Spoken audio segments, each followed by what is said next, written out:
Hello everybody, today we're going to be talking about another chapter in Search of Memory by Eric Kandel, and today we're going to be talking about part 2 of this chapter because it took me a bit of a while to finish the whole thing, but it was actually it was a pretty good read, so yeah. Anyways, after Adrian's collaboration with Sherrington, the third phase was led by Julius Bernstein, a student of Helmholtz, who you may remember from the previous video. Anyways, Bernstein started his investigation into this by asking two questions. What mechanism causes these all or none signals, and what carries the action potentials each time they're stimulated?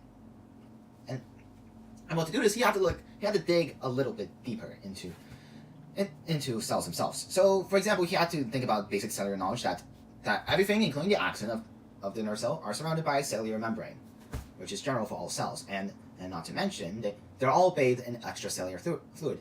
In the case of the neurons, the extracellular fluid for them is salty, because it contains sodium, which normally you probably will be disgusted if you're to be bathed in them, but cells are like, it's fine, it's fine. Anyways, the reason being is because sodium are usually positively charged ions that reside outside of the nerve cells, while the interior is mostly negative.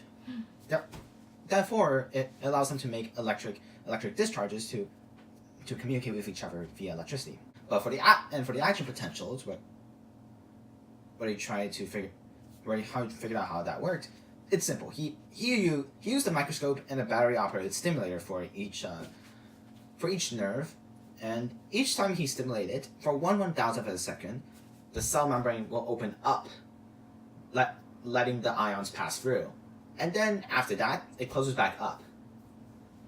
Because if you kept it on for too long, it'll be like it'll just collapse.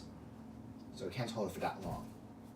And anyways, this helped greatly with the discovery of nerve signaling and was continued on further by Alan Hodgkin and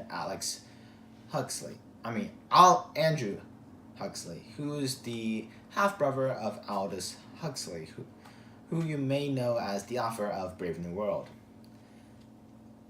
And they decided to continue it with looking at a nerve of a giant squid. And this is where I end my reading for today. Thank you, everyone, and we'll see you in the next episode.